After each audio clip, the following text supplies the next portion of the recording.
fue el de Chauncey Bailey, que es un periodista negro de Oakland, en California. Lo asesinaron en el 2007. En Miami asesinaron a 3 periodistas haitianos, que esa es una de las características de la prensa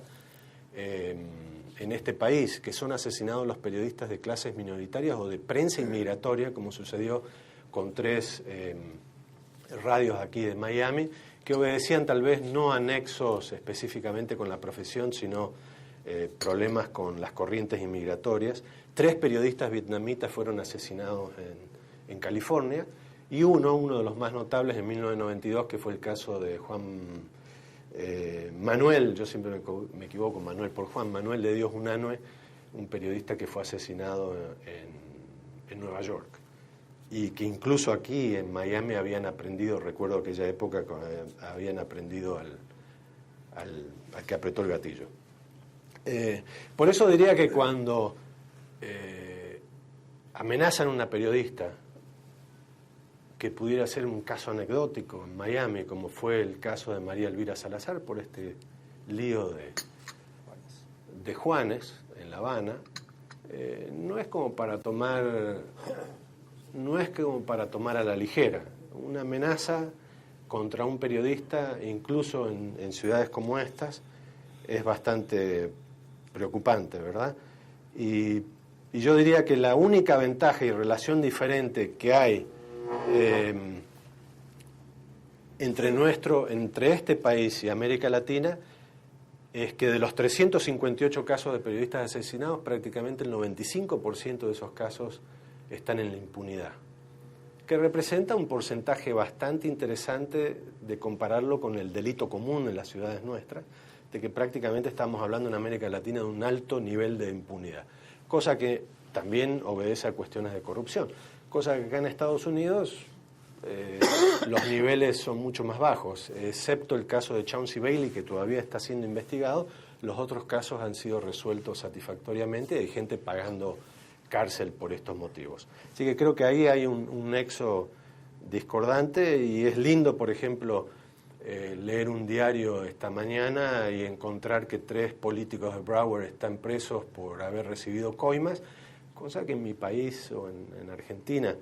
eso es muy usual, y los políticos no terminan en la cárcel tan fácilmente, ¿no?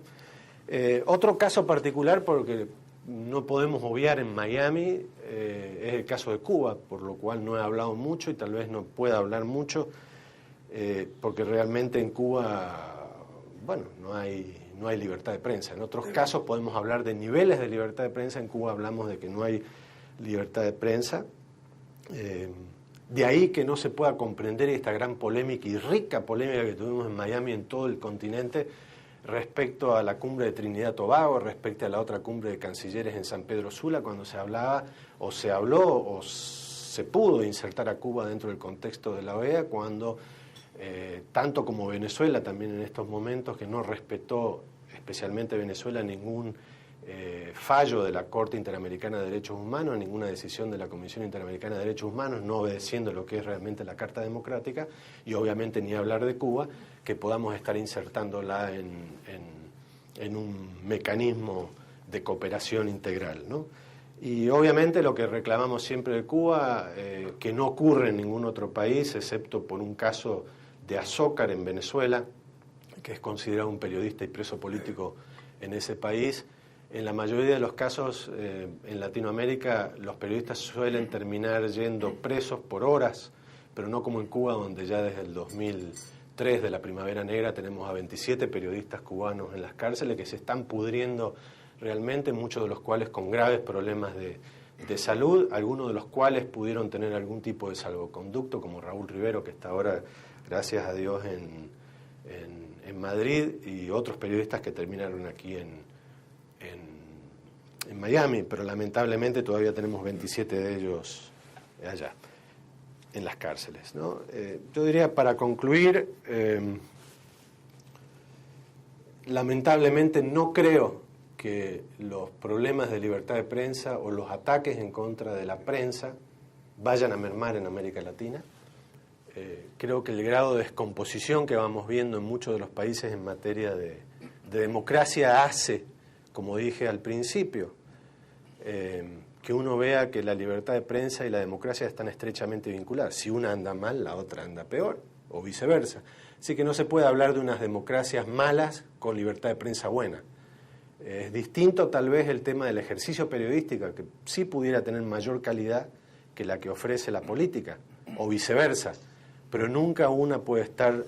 sin relación con la otra. Creo que los ataques a la libertad de prensa son un indicativo de que la democracia está en aprietos. Muy bien lo decía Guillermo, esa relación nos hace ver que estamos... Si uno mira todas estas leyes, todos estos mecanismos, todos estos aprietes, todos estos asesinatos en contra de la prensa, podemos observar que la democracia no puede estar bien. Creo que,